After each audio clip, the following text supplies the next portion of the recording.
Doug, thank you so much for being with us today. We're so happy to have you. How are you doing? How are you feeling? I'm excited that I'm in Poland today, even if it's just virtually.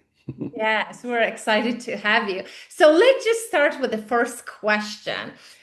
What inspired you actually to explore the topic of self-image? Pain, um, my pain and the pain of others. Um, I I didn't really understand anything about how my mind works or anything like that. Like I heard the term mindset and stuff, but I never really knew anything about that. I spent 25 years or so in the corporate world, and so that was my education around like goals and targets and being more effective and managing and development of people and et cetera, et cetera. And so then when I got into this space, and I only got into space because there was something missing. I just something felt like it was missing. And so when you feel like you're missing something, you go looking, seeking for something, right? And so I started seeking, and I just I had come across the movie The Secret, and there was a guy in there, Bob Proctor, who he's known as the guy with the white hair and the brown suit, the tan suit, and he was barking away on the screen at me as I'm watching this, and I forgot. I remembered about 25, almost 30 years earlier, I was at a seminar with him, a weekend seminar. And that seminar helped me go from, really insecure and afraid and bankrupt when I first entered business to becoming really successful. So when I saw him again, I thought, I'm gonna get on his website, and I downloaded his book, and anyway, I ended up going to work with him, and even prior to that, in 2002, I went public with my life story. And I published it in the national news, and I was on TV and then in books, and people asked me to come speak about this really dark story. And of course, people started coming to me. So they go, "How did you go through this really terrible childhood? It was a really terrible story. How did you go through it, and yet you seem happy, healthy, and you're thriving?" And I was for the most part, but I was carrying around a lot of internal pain and junk and fear and self-doubt and second guessing. Now you wouldn't have known that. I was good at hiding it. And Of course, when the article came out, people started pursuing me. Will you come speak? Can I talk to you? Can I meet you? And I started literally, I mean, my days were spent just all day long talking to people. And People were coming to me and they asked me, "How did you do it?" And I knew what I did. And so I would say, "Well, Sylvia, here's how I did it. Mhm. And you can do it. And you just go do it." And people couldn't replicate what I had done. And so then I love people. I've always loved people, and I've always been in my business career the sort of guy that figures out how to succeed at something and then demonstrate and show others how to do it. So what I call I walk the talk. Mhm. And all these people were coming to me, and literally, my heart was hurting because I couldn't help them. And so I went pursuing and trying to figure out what was I missing. And that's, of course, when I got involved in the mindset space with Bob Proctor, went to work with him.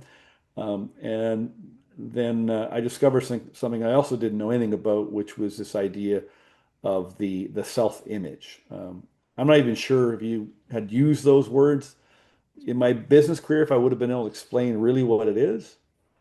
And That's kind of what led me to it. I suffered a lot for most of my life. I went public when I was 40, and the story was all blocked out. I blocked it in my memory because of the trauma. And So that's really kind of where it all began. I wanted to help all the people that were asking me for help, and I couldn't seem to help them. And I thought, I got to figure this out because I'm a smart guy, and I always figure it out. But it took me a long time to figure it out. And then when I figured it out, I realized I took way too long to figure it out. It was right. it was right in front of me. It was so simple, and I made it so complicated.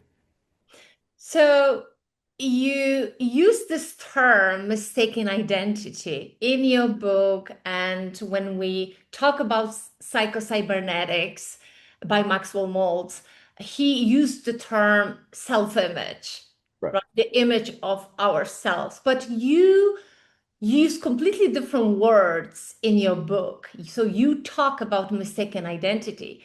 So Yeah. my next question is, what is the mistaken identity? Well, I was talking to all these people, and one of the things I'd always ask people would be, I wanted to kind of find out what their opinion of their self was, Mm, their opinion of their situation or their results, their opinion of what got them, say, into trouble or making mistakes. And I've always been really curious about how people think, and so as I'm talking to people, they were really hard on themselves, right? And I would just meet you for the first time, just like when you and I met for the first time. I meet people for the first time, and I didn't know at the time, but I had this gift and I've had to develop it.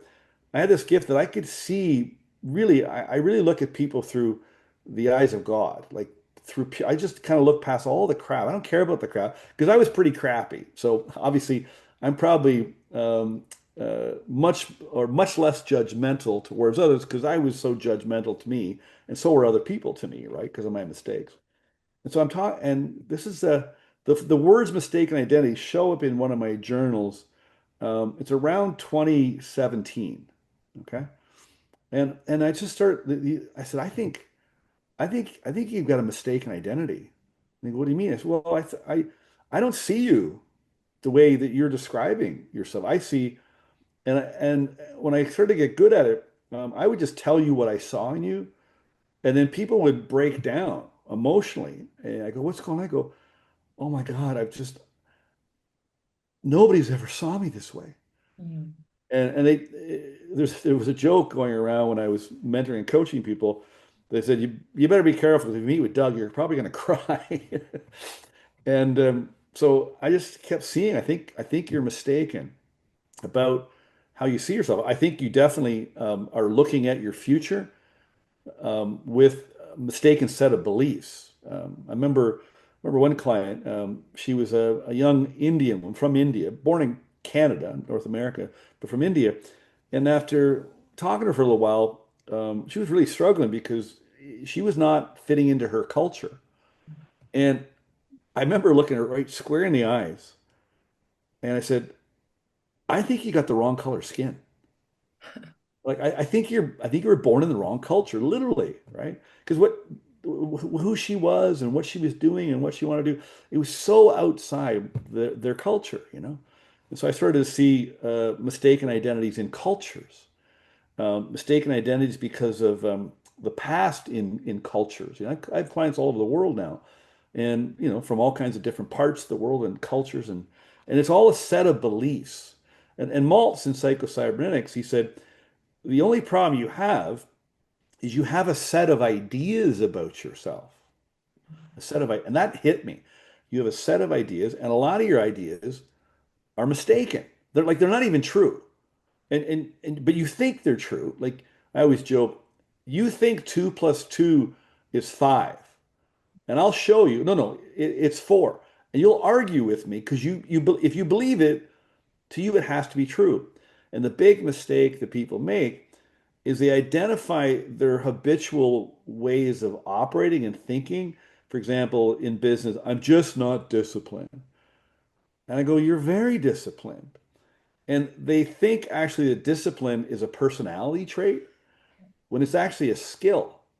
And so we've confused personality traits, identity traits with habits or the way we were brought up or the way we were taught to think, you know? So, you know, I know in your culture, um, there's some not so great stories in the past. And your culture, like most cultures, not every culture, but a lot of them live in the past. They use the past as a reference point. Um, and much like a lot of cultures, you're taught to worry about the future, which is not something you actually can control. You can predict, but you can't control. And so A lot of people were taught, were raised to really worry about the future, plan for the future, research for the future, get opinions for the future, get advice about the future. You better think about your future, and you can't even control it, you know? And so people that have anxiety, they identify themselves as somebody with anxiety. Nobody has anxiety. People experience anxiety.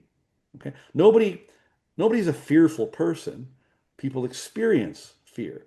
So we got to really get this clear, because what I discovered with psychocybernetics is the self-image, how I see myself, how I feel about myself, how I judge myself, how I evaluate myself, how I look at myself to evaluate my situation and my future. Um, that image of self directs everything. It directs my thinking, it directs my feelings, it directs my judgment calls, making decisions, right? It's all run by my image of myself, and most people don't have a very good image of themselves. And of course, a lot of people went through situations in their childhood where there was a lot of mistakes made by the adults, mistreated, the way they were treated, what they were told, there's all these adverse experiences. And so the adults made a lot of mistakes. And then you're left feeling like there's something wrong with you. And there's nothing wrong with you. And there's nothing to fix. But there is some things that you might be doing wrong because of what happened to you as you came up when you were young. And people are mistaken about a lot of things. Wow. Yeah. So if you could just combine everything what you just said in literally 3 sentences, what is your definition of mistaken identity? You have inherited, adopted, been hypnotized to believe certain things, rules and values and beliefs. You've been conditioned and programmed to conform, and you better follow the rules. And if you don't, you got in trouble, you're in trouble. And you were judged at a very young age against all these rules, values, and beliefs that you'll never be able to live up to because they're made up by others and they're not you. And so then you take on the judgment yourself and you begin to judge yourself. And because you do that, you experience thoughts and feelings, emotions that don't feel good. And then when we don't feel good, like even when you get sick, you get the flu or what's wrong, Sylvia? I don't feel good. Good. My throat is sore. And so you think there's something wrong with you.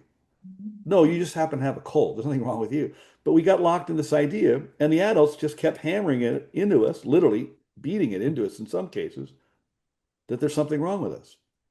And so then, obviously, if you feel there's something wrong, you're going to go out and you're going to do things wrong and make a bunch of mistakes. And then you punish yourself and judge yourself because that's what you learn to do. And so then you go through life thinking, this is who I am. And it's not who you are. It's just who you think you are. And that's where you operate from. And you have a lot of misinformation. And when you're lost and you're confused and there's something wrong, you wander all over the place asking, trying to find what's wrong with me. And you never get an answer because there's nothing wrong with you. True. Yeah. I will accept this answer. It's more than 3 sentences, but I will take it. They were long. They were long sentences. But they were amazing, amazing. Yeah, absolutely. 100% agree with you. So my next question is the big one. This is the main question.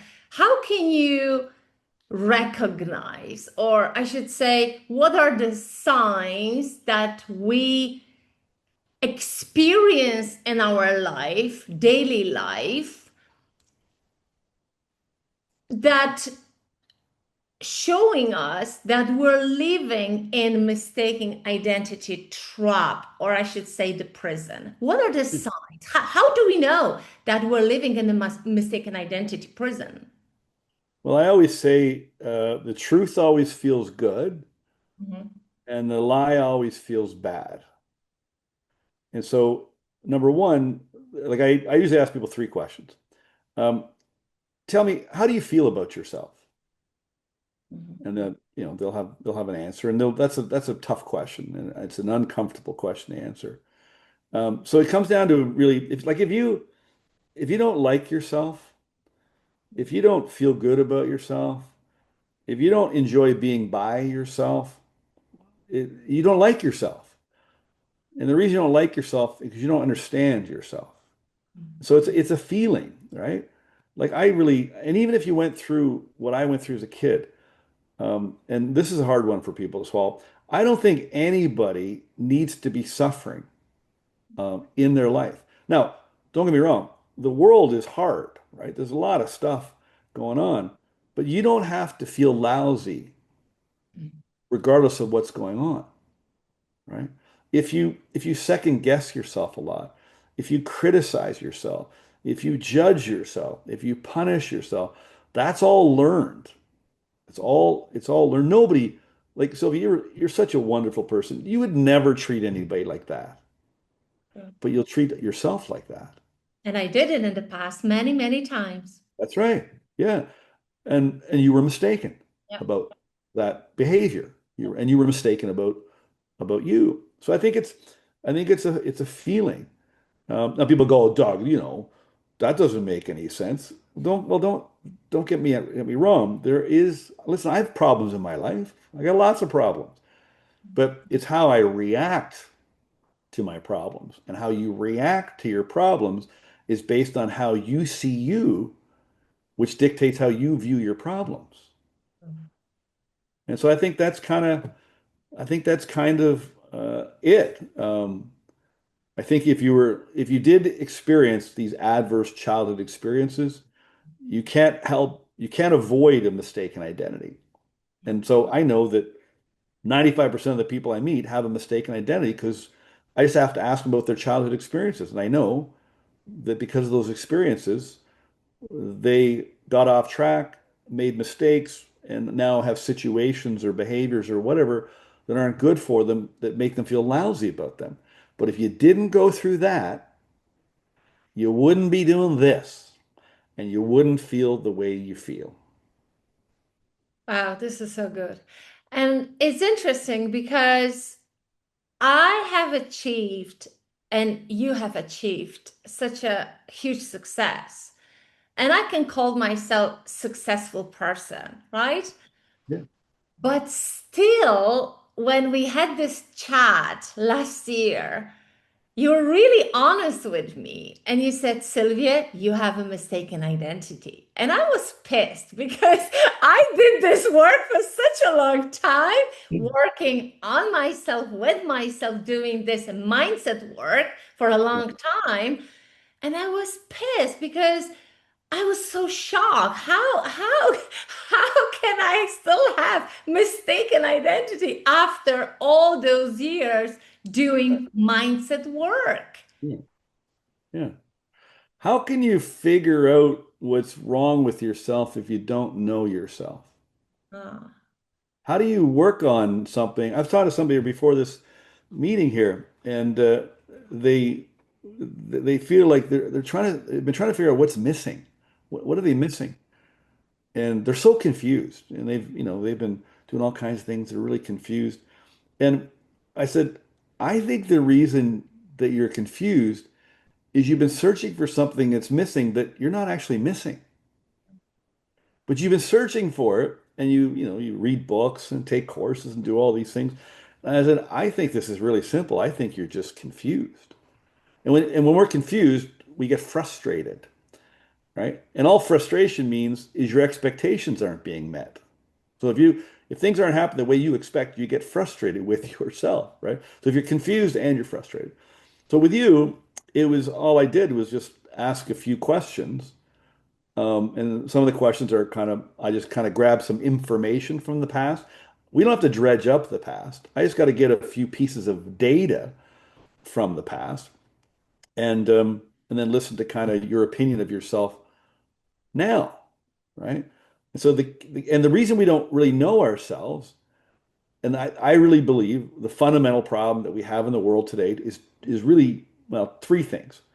Number one, there always has been, I mean, at least as long as I've been alive, and I think it's worse than ever, there's a huge expectation and compulsion for people to conform.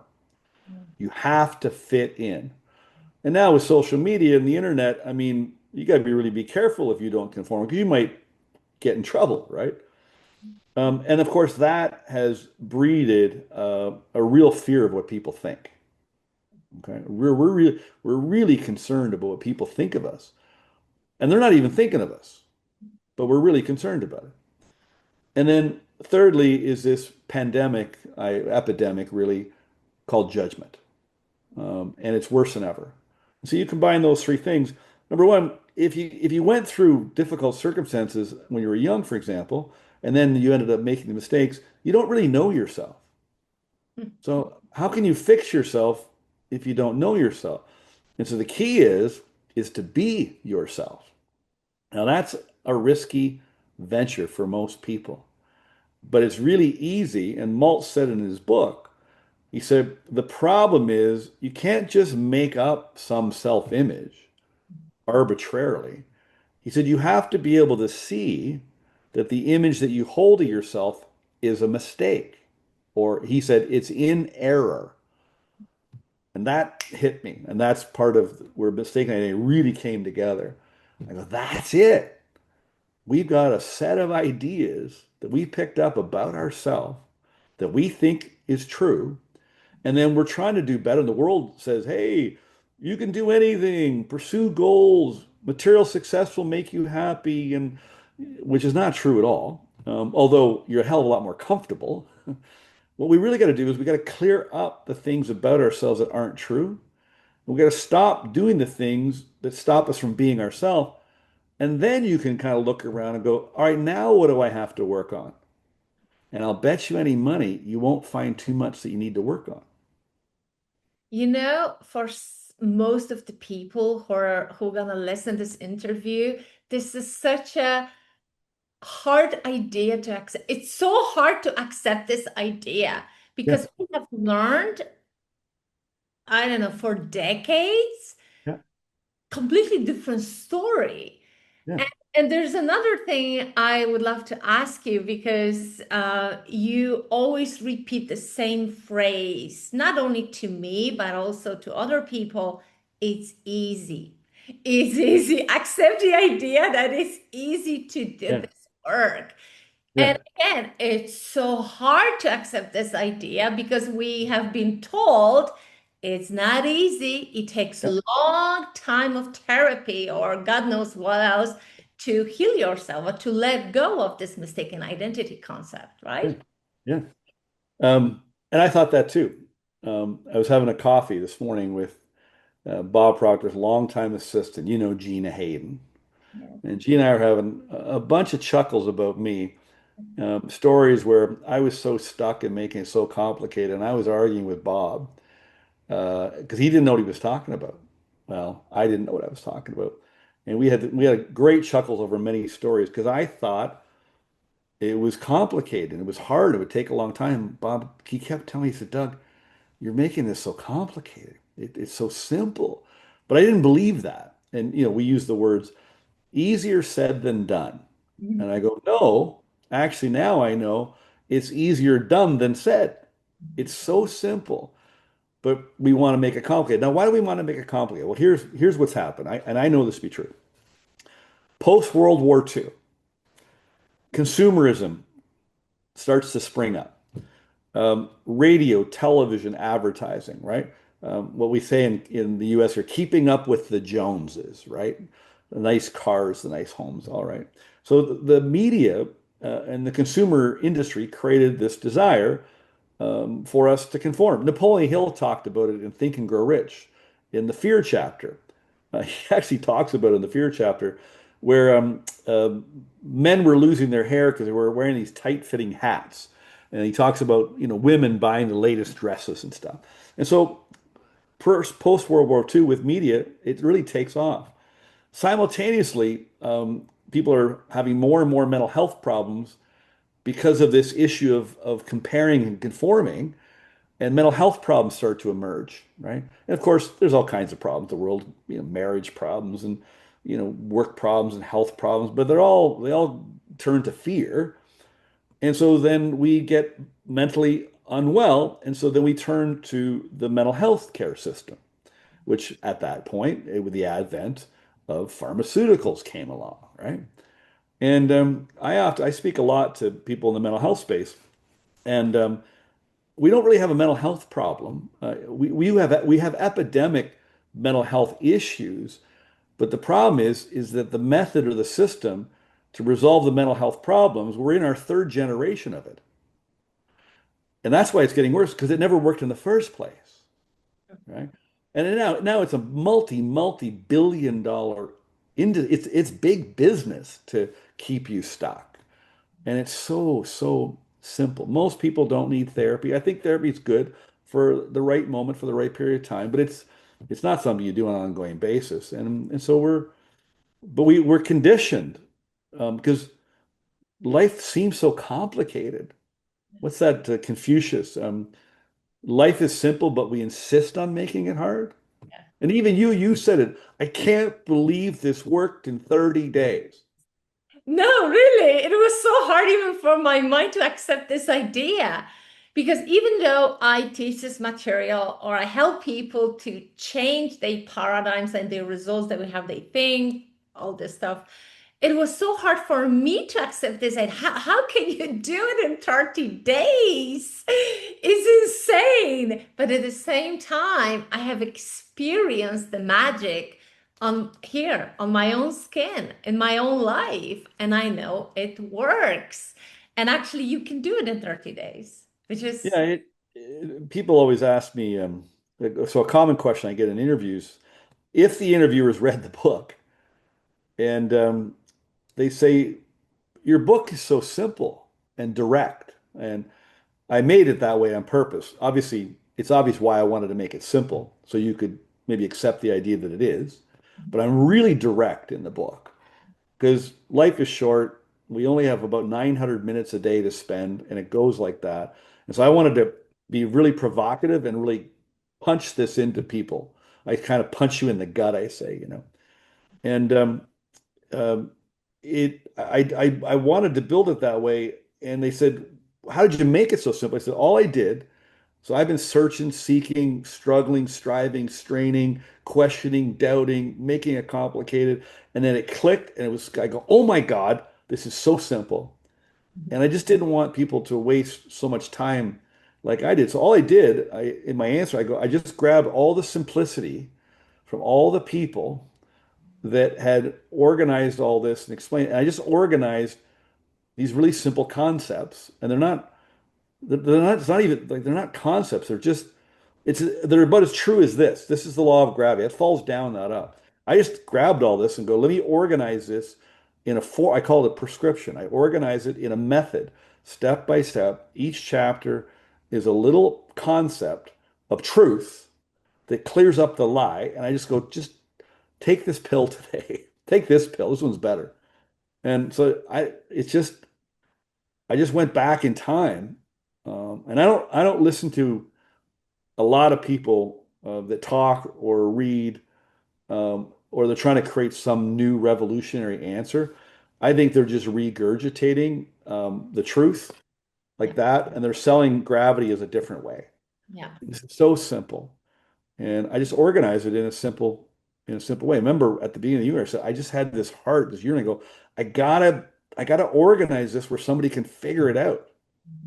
And so that what you did is we took you through Yeah. what we called the retreat, right? So you were with me and a few others, and one day at a time, one chapter at a time, I just kept chipping away at the block until the lie crumbled at your feet.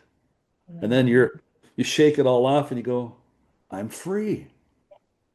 And I just got goosebumps as I said it. You can feel it in your physical state. You just go, I'm free. True. Yeah. Yeah. Yeah, amazing. Absolutely. I still sometimes have to pinch myself or remind myself, Sylvia, this Mine. is easy. Do not overcomplicate this. This is easy and this is simple. And I still remember this day when you asked me to do those exercises, Yeah.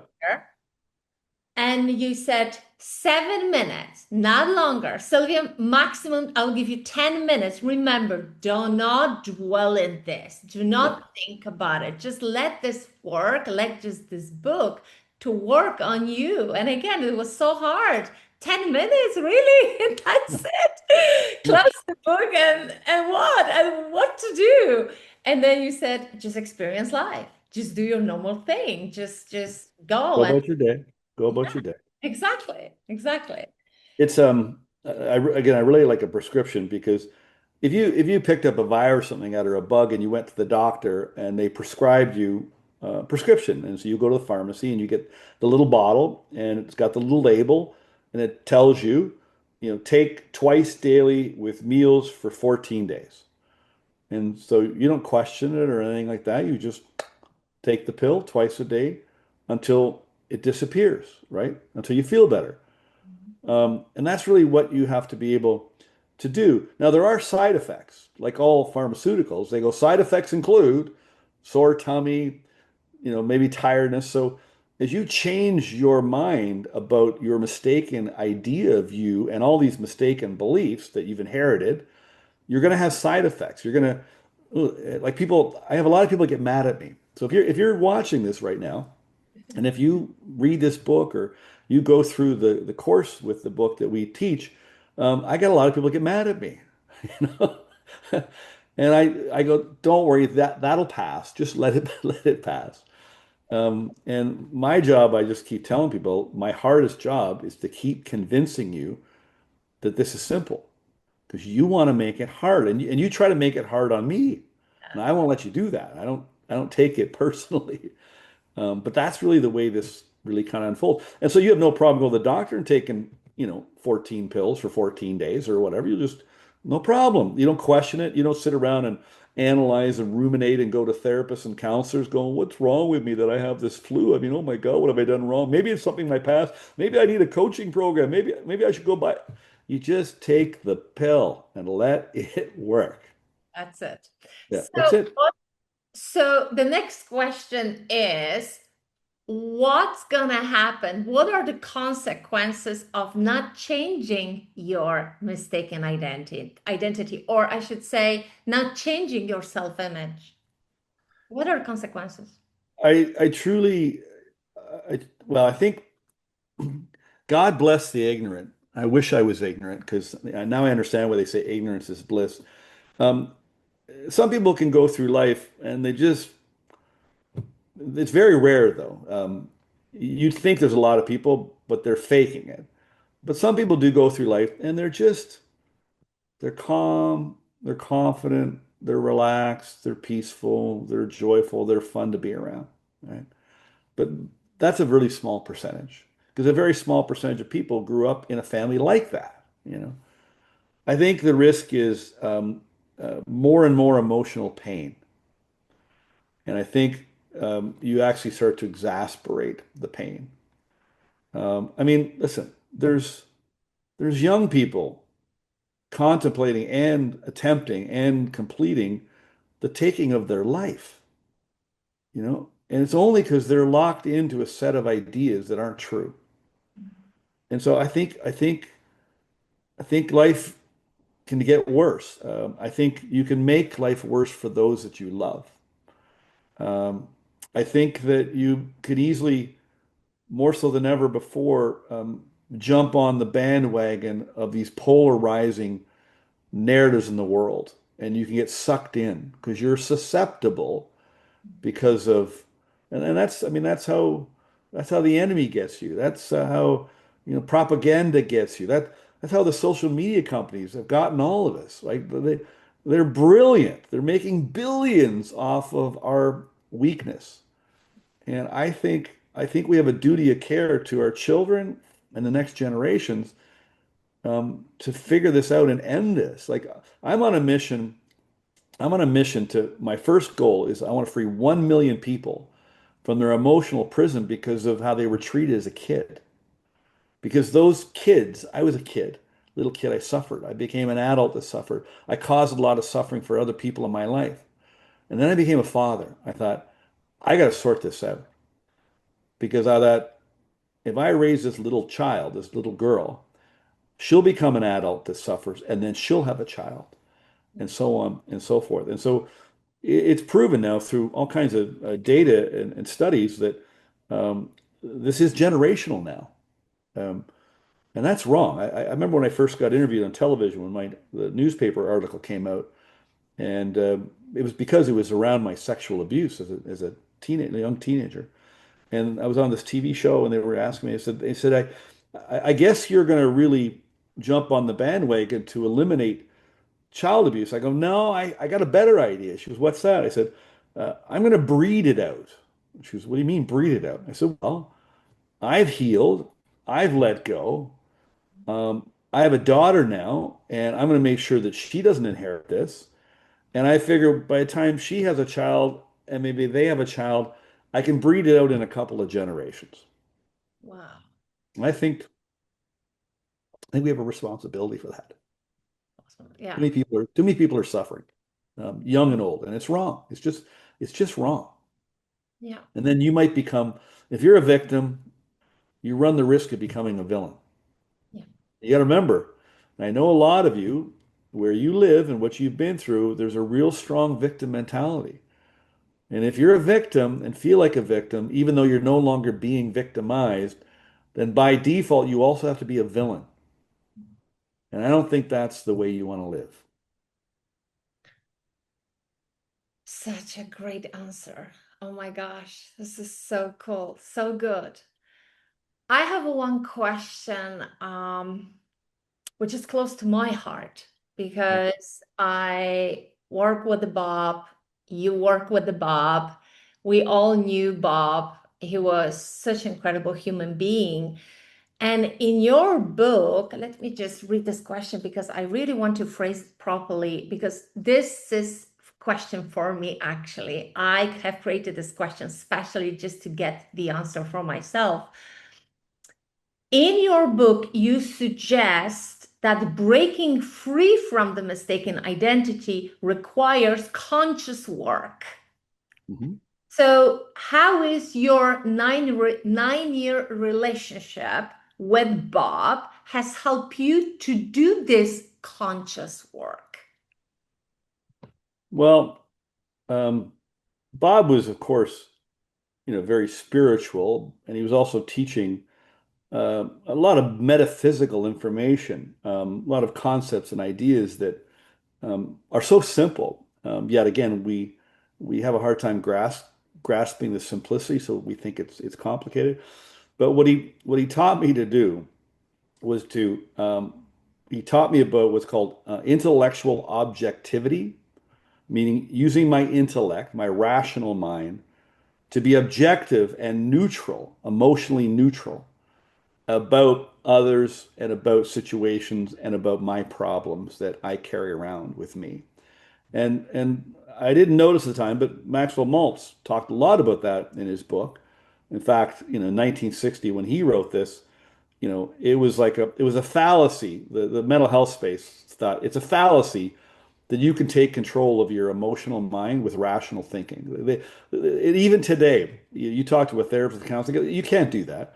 Well, you can, because your mind is a completely rational, unemotional machine directed by your intellectual factors, okay? But unfortunately guided by your self-image. And so he just taught me to act naturally, which means just act from like the animals in the animal kingdom. Act naturally, act by instinct. Follow your heart. Your heart is what guides you, but your head is what holds onto the steering wheel. Okay, right. And so really, it's really about rational thinking because some of the things I was thinking and doing and believing they weren't rational. Um, and he taught me too to not, it wasn't just Bob, but others, was do not let your emotions run your thinking. But that's what we were taught to do. And that's why you get in trouble. So true. And it's so, it, this is such a great idea because for so many years, over the decade of my life, I was trying to get into my subconscious mind, my programming, looking for a back door. Right. I never thought actually that you can use your conscious mind to get into your subconscious programming. Correct. And I hope if you guys will watch this, I hope you will understand this because this is mind blowing. This is the game changer. It was the game changer, obviously, for me and for you. Yeah. Can I give you a picture? Yeah. Okay. Your unconscious, subconscious, whatever you want to call it, it's like a filing cabinet, okay? And so your unconscious mind, it files every single impression that comes through your senses, whether you're watching right now, you're listening, you read, you write, every single piece of data, because your mind is a computer, every single piece of data that comes in from the outside world or through your thought, whatever you make up, gets filed and cataloged away. And the beautiful thing about that is that you don't really have to go into the past to bring information out. You just have to go forward, and the mind will give you that data if you need it. You don't have to go searching for it, and you don't have to dredge up your past. You got to make sure you don't talk about the past, don't think about the past, don't spend any time in the past. But there is things in the past that's filed and cataloged away that's quite useful, and it only comes up in the moment when you need it, right? So what I did with the book, the first phase of the book, there's three phases. The first phase is we need to learn how do we get off track.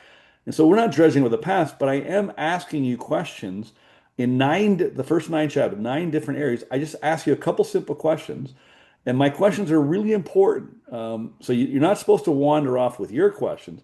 Just answer my questions because I know how to go into the filing cabinet and grab out the junk.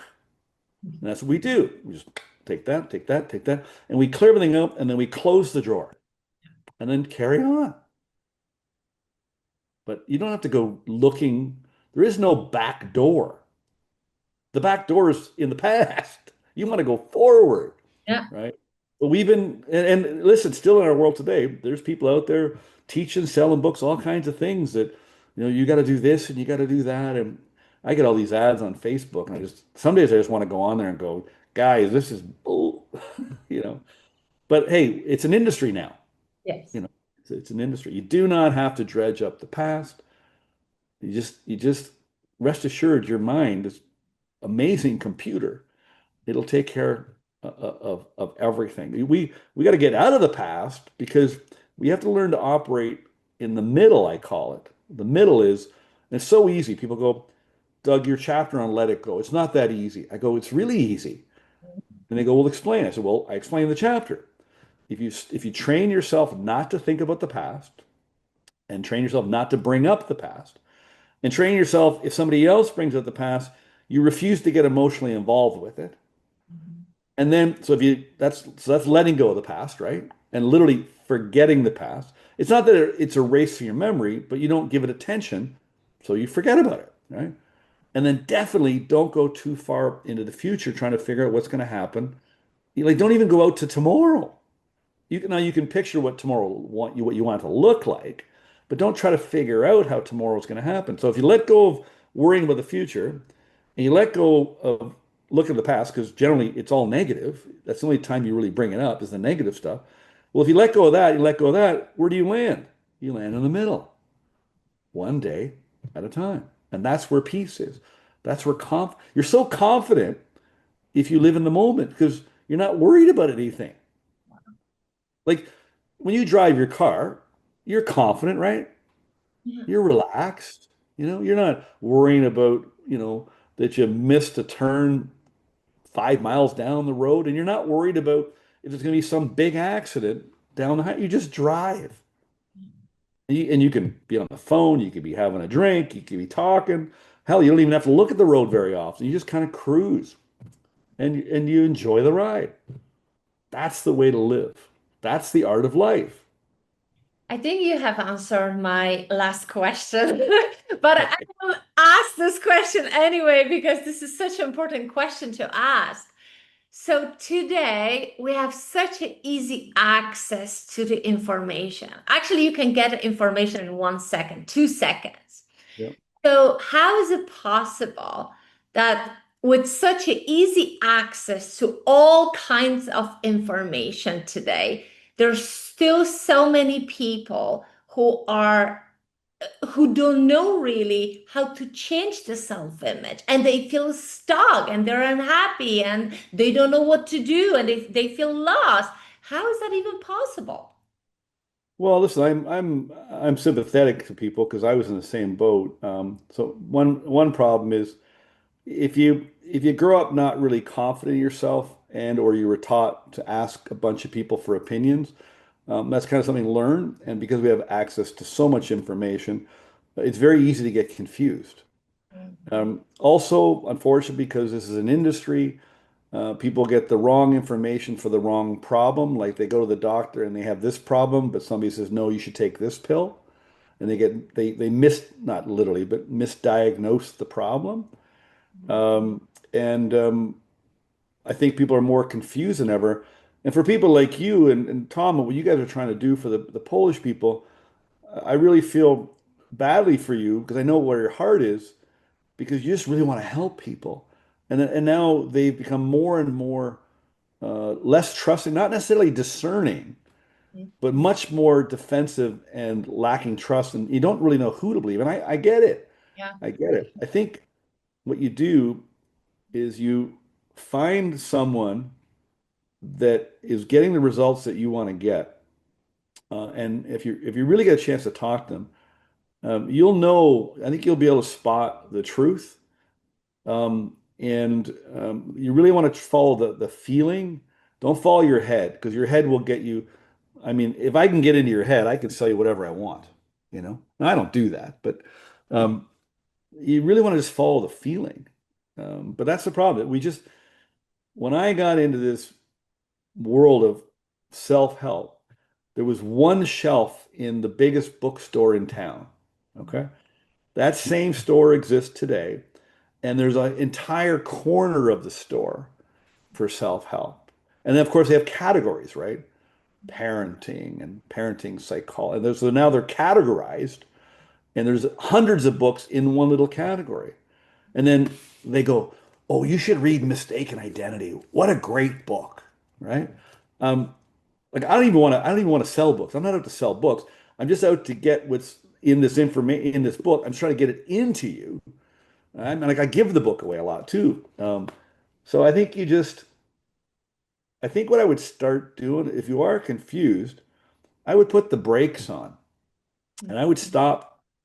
Even if you took like a 30-day break or a 7-day, just stop, get off your phone, stop asking for opinion, stop scrolling for opinions and information, put all your books away. Like I only have 7 books now, 7 books. And you will not likely get me to read a new book. Very, very rare. I read the old books. And I would clear all that junk out and then just sat down and go, now what do I really want? And see what comes up and see what God says you should do. I don't care if you believe in God or not. That's your problem. But just follow the message, the heart, the spirit, whatever you want to call it. Just follow the quiet voice inside. And what does it tell you to do or not do? And try following that for a little bit. Because the problem is people are insecure. They don't believe in themselves. They doubt themselves. They've gotten themselves in trouble. They don't know who to believe. And the best place to go and who to believe is really go inside and go quiet and then listen. And if you listen, you will get answers. Or like you came to me, Sylvia. I remember what you said. You asked, I think you said you asked God for guidance of who you should call. And you called me and I said a few things and it clicked for you. And, here we are, right? So if you feel that way, don't give yourself a hard time. You just have too much information or you choose to confuse yourself. Because that's really convenient too, because then you can put on your victim hat and you go, well, like I did with Bob. No, Bob, you don't understand. You didn't go through what I went through. Poor me. Oh, I remember those days. I would love to thank you from the bottom of my heart for having the courage and strong faith to do this, to be able to share your incredible story with the people. And you're helping people every single day. And you have helped me, my husband, my community, my family. And I would love to thank you for everything you have done. And I'm excited because now we are here in Poland with your amazing process, which is simple and easy. Let's just affirm this over and over and over again. It is simple and it is easy, and it's going to be available in Poland, in Polish language. And we have around 40 million people here in Poland. 95% of them have a mistaken identity. So we have a lot of work to do. So thank you. And one more time, thank you so much. Thank you. Thank you. I appreciate it.